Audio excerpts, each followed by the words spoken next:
Surc came about as a confluence of several events in my life, all of them pretty much happening at the same time. First, I went into retirement, and within 3 days of retiring, I ran into a gentleman by the name of Uzia Khalil, who in his 80s was still going on strong.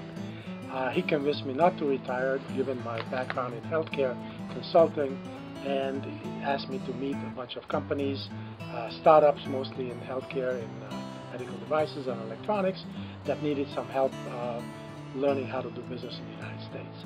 I finally consented, and I met some of these people, and it was an amazingly interesting experience that came in handy in the next go-around of this little story. At the same time as this was happening, my daughter, Daphna, and a friend of hers who's an engineer, Brian, they decided that they wanted to develop some applications for the iPhone, and I had no idea what they were talking about, so I really didn't get too much involved with them. At the same time, however, I developed a personal need for a universal remote control, because I found myself working with 3 or 4 different remotes to control my movies and television watching and music. And as a result, I wanted to get something that's universal and simple and not costly. Unfortunately, what I found was costly, and it was very complicated. So I contacted a cousin of mine who is a self-taught engineer, Rami, who said there must be something out there that works with the iPhone, given the fact that the iPhone has some amazing capabilities and the applications that people were just developing at that time. And I didn't know what he was talking about, but I essentially consented to do a search.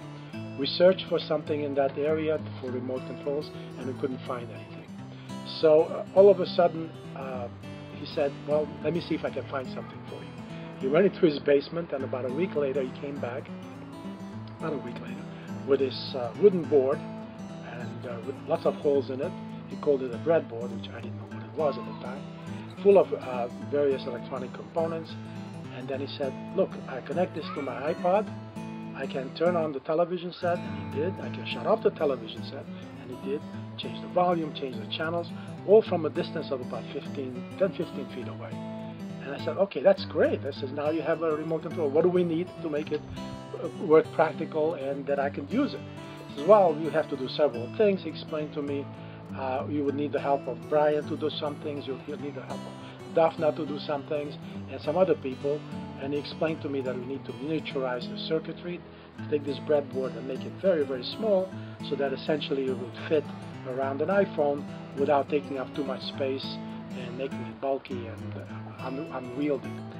Secondly, which I didn't quite understand at the beginning anyway, said you would need something to control this little circuitry, and to control the circuitry you need an application.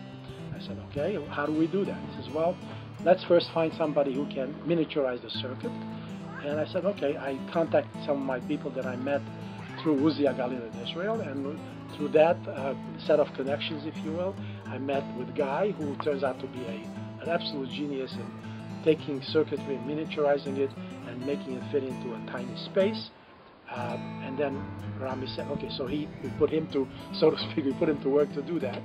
And at the same time, Rami said, well, now you need something to put it in. So I said, okay, what do I need? So you need a case.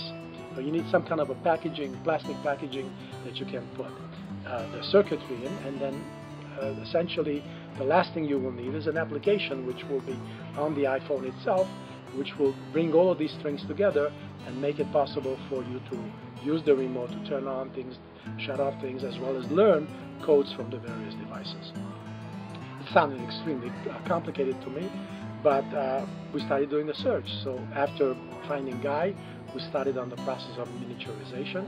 Somebody told me about an industrial designer in Jerusalem by the name of Lee, who turned out to be an absolute major find, and he became actually a founder of our company with us, and he actually designed the final case that you're looking at and managed to put inside this very, very tiny space the electronics that actually become Surc. Now, we needed the engine to make this thing happen, so the engine became the application. And to design the engine, we had Brian and Daphna designing the, if you will, the skeleton of this application. And then we needed somebody to actually take the skeleton and write the actual programming in Apple language to be able to fit this. By the way, throughout this whole entire process, which really started, one tiny step at a time, we had the full cooperation and help of the folks at Apple through their Made for iPod, iPhone program, and without them, we probably would have never been able to do this. So they were extremely, extremely useful and instrumental and highly cooperative in helping us, really, in the brand new venture, which we had absolutely knew nothing about. So after we got Guy to design the microcircuitry, and we got Lee to start designing the various concepts for the case, we finally found Mickey, who actually helped us take the skeleton of the application that I mentioned earlier and write the program that became the program that is now, if you download it from the Surc, from the App Store, from the iTunes App Store, you can download the program and you can see the results of his handiwork.